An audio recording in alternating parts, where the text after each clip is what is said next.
Hi, Corbin and Boaz. This book is called Owl Moon, and it's by that same author, Jane Yolen. She writes some good books. This is a story of how late one winter night a little girl and her daddy go owling, and the trees stand still and the world is silent, and they call to the owls, but there's no answer.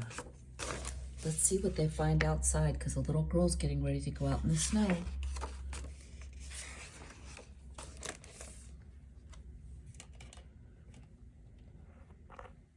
There we go.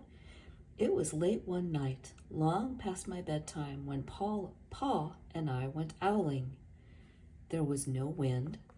The trees stood still as statues. Do you know what a statue is? A statue is a work of art that stands by itself and doesn't move. You'll need to ask Mom to show you a statue. The moon was so bright the sky seemed to shine. Somewhere behind us a train whistle blew, long and low, like a sad, sad song. Oh, look, there they are, outside the house. Oh, and there's the barn. And there's a silo.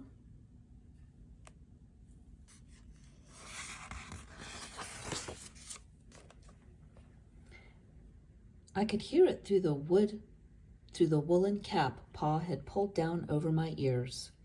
A farm dog answered the train, and then a second dog joined in. They sang out, trains and dogs, for a real long time, and when their voices faded away, it was quiet as a dream.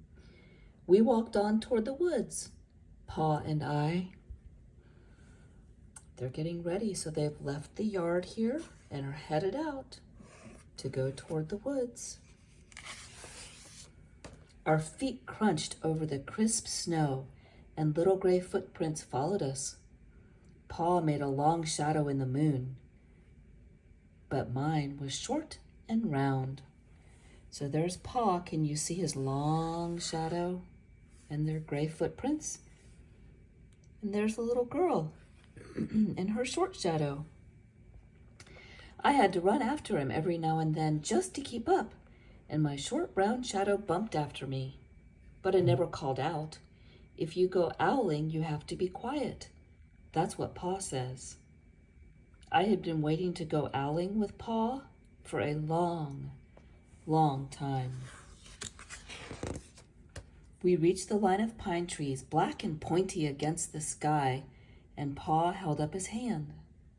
I stopped right where I was and waited. He looked up as if searching the stars, as if reading a map up there. The moon made his face into a silver mask. Oh, Corbin, they look like it's really cold outside, don't they? Boaz, look at all the snow right here. Then Pa called out, "Hoo-hoo, hoo-hoo, hoo-hoo," the sound of a great horned owl. Again he called out, and then again. After each call, he was silent, and for a moment we both listened. But there was no answer. Pa shrugged, and I shrugged. I was not disappointed. My brothers all said, sometimes there's an owl, and sometimes there's not. Do you notice how we're sitting way up here in the top of a tree looking down on their heads? I wonder why that is.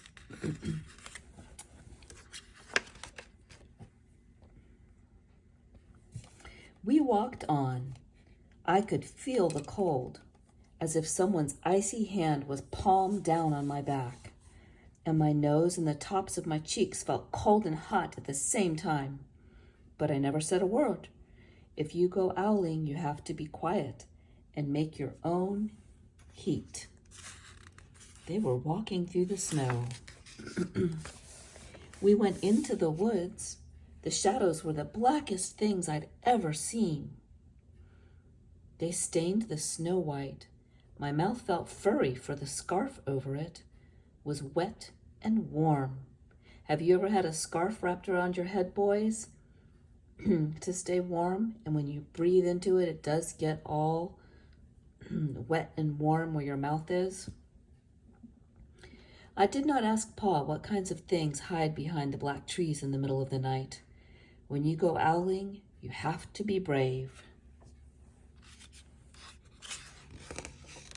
Then we came to a clearing in the dark woods. The moon was high above us. It seemed to fit exactly over the center of the clearing, and the snow below it was whiter than milk in a cereal bowl.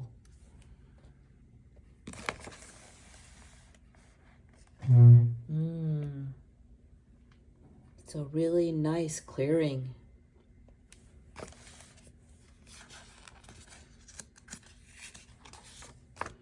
I sighed, and Pa held up his hand at the sound. I put my mittens over the scarf over my mouth, and I listened hard, and then Pa called, "Hoo, hoo, hoo, hoo, hoo. Hoo, hoo, hoo, hoo." I listened and looked so hard, my eyes hurt. My eyes got cloudy with the cold. Oopsie, I read that wrong, boys. I listened and looked so hard, my ears hurt, and my eyes got cloudy with the cold. Pa raised his face to call out again, but before he could open his mouth, an echo came threading its way through the trees. Hoo, hoo, hoo, hoo, hoo. I have to stop and ask. Oh, look at Pa. He's getting ready to call. Do you know what an echo is, boys? Corbin, you might know. An echo is when you call out and something answers back saying the same thing. Sometimes that can happen naturally, and sometimes you can play echo games with a friend. Pa almost smiled, and then he called back, "Hoo, hoo, hoo, hoo," just as if he and the owl were talking about supper, or about the woods, or the moon, or the cold. I took my mitten off the scarf off my mouth, and I almost smiled too. Look, I think their eyes are even smiling a little bit.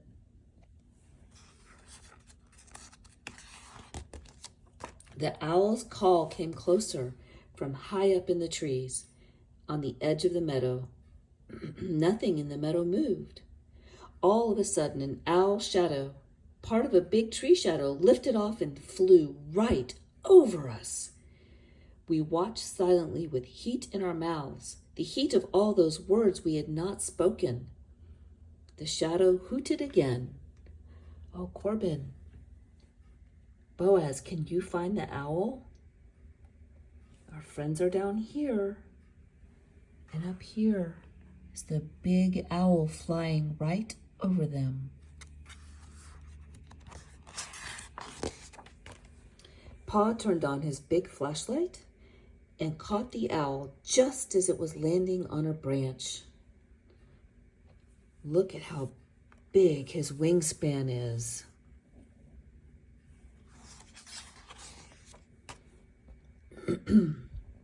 For 1 minute, 3 minutes, maybe even 100 minutes, we stared at one another.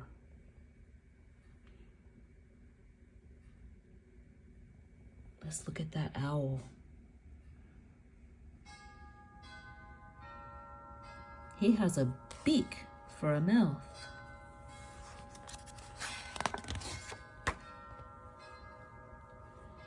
Then the owl pumped its great wings and lifted off the branch like a shadow without sound.